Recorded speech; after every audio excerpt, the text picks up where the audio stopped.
Welcome to the impressive Stowe House and Gardens. Stowe is considered by many to be the greatest English landscape garden in England, and as a country that is known for its gardens, that surely makes it one of the best gardens anywhere in the world. In this video I'm going to show you the gardens and the massive manor house set in the middle of it.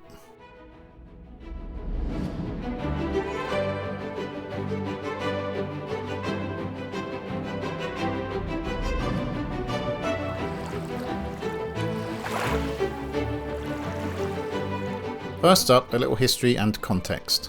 English landscape gardens are a type of garden design that look deceptively natural, with at first glance random lakes, monuments and plantings. However, nearly everything in them is carefully designed to give that impression, and the style became very influential all over the world. Monuments and features are carefully planned and placed to create an experience for the visitor and an engaging place to explore. Stowe is one of the biggest and most interesting English landscape gardens. It was mostly created in the 18th century and designed by key figures in garden design, including Charles Bridgman, William Kent, and that most famous of all garden designers with the coolest name, Lancelot Capability Brown. Stowe is located in Buckinghamshire, about 2 hours drive from London. The nearest public transport is buses that stop in the town of Buckingham nearby, which is about a 1.5 hour walk, so your best bet is to either drive or get a taxi. The gardens are run by the National Trust and require a small fee to enter, but it's definitely worth it. The gardens are very big and you will need at least a day to fully explore them. The huge manor house in the middle is a private school and requires a separate ticket. As a working school, it's not always open, so make sure you book your ticket in advance, although if you visit in the school holidays, it's usually open most days. Once you arrive at the main National Trust car park, head to the visitor centre, which is housed in a historic coaching inn called the New Inn, which was built in 1717 specifically for visitors to the gardens. These buildings have visitable interiors that are free to enter, so make sure you have a look around as they are full of fascinating and historic objects. There's also a modern extension with a huge cafe with indoor and outdoor seating. Before heading down the main path to the gardens, you should take a little detour to the Corinthian Arch just outside of the grounds, which you likely passed as you drove in. It was built as the original entrance to impress visitors, and it does a great job of that. Once you've had a look at the arch, head down the main path to the gardens, where you will need to show your ticket to enter. Make sure you grab one of the paper maps from a National Trust member, as these show the different walks you can take and also where everything is. As the gardens are so big, I'm only going to show you the main points of interest. You will start on the south side of the main lake called the Octagon Lake. From here you get some epic views towards the main house, which is exactly what the designers of the garden intended.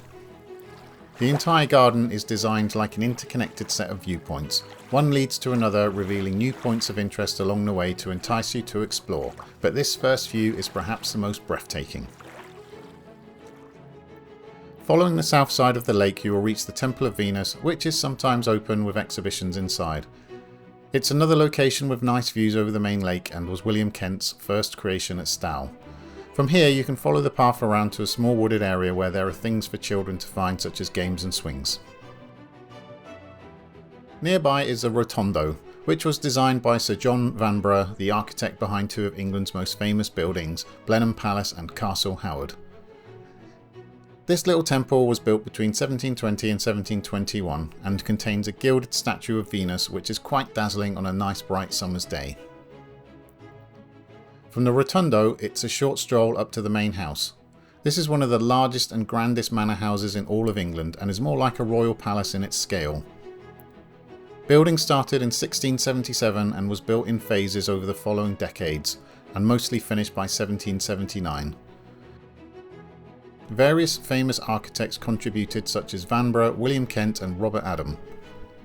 The showcase of the house is the epic south facade, which looks over the main gardens, and is one of the finest examples of neoclassical architecture in the UK. It has a huge central portico with massive columns that were designed to impress visitors, and they certainly do that.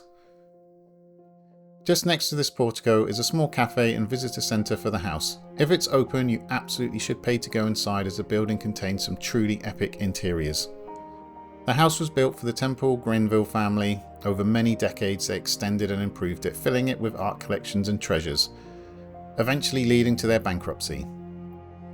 The collections were then sold off to pay their debts, meaning there are few original features inside now. The house was saved from demolition by becoming a school in 1923.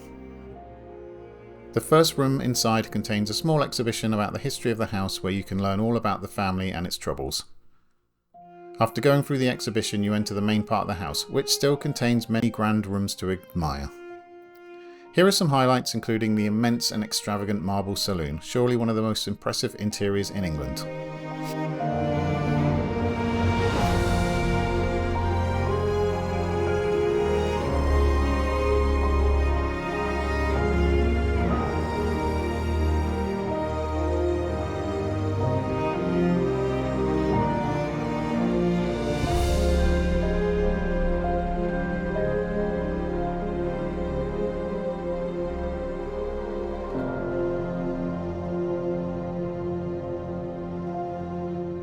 Near to the house is St Mary's Church, which is the only surviving structure from the original village that existed before the estate was built. The church dates from the 14th century and contains many interesting features, so make sure to pop in and have a look. And it's also the location where Lancelot Capability Brown got married. Near to the church is the Temple of Ancient Virtue, which was built in 1737 and designed by William Kent. Inside there are 4 large statues of famous ancient Greeks such as Homer and Socrates. These are plaster casts of the original, which was sold in 1921 to help pay off the family's debts.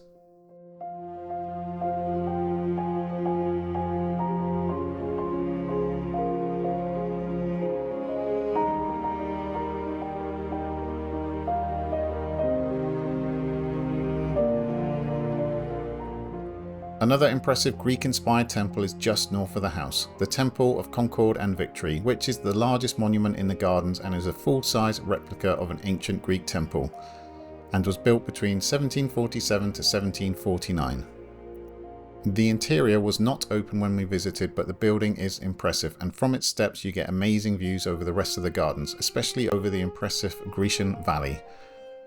The Grecian Valley is a long, winding valley that is full of interesting Greek statues, so make sure you take some time to check it out as well.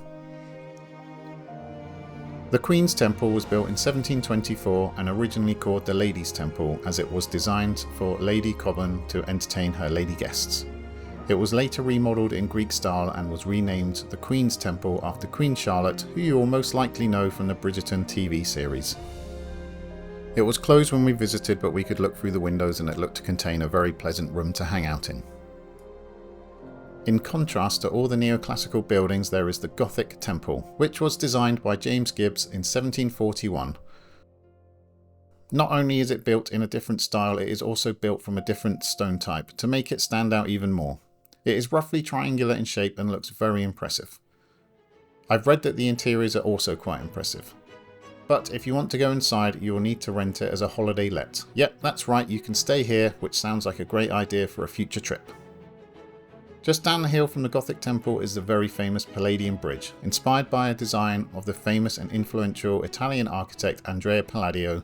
This bridge was constructed in 1738 and looks impressive from all directions.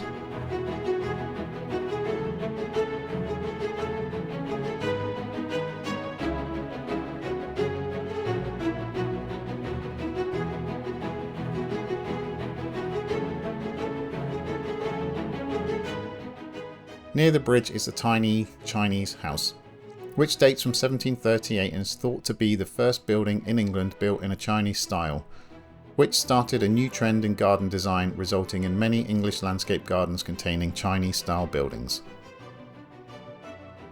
And that brings us back down near to the main entrance. However, there are many more areas and monuments to explore, so I will end with some highlights from the rest of the gardens. Thanks for watching and cheerio!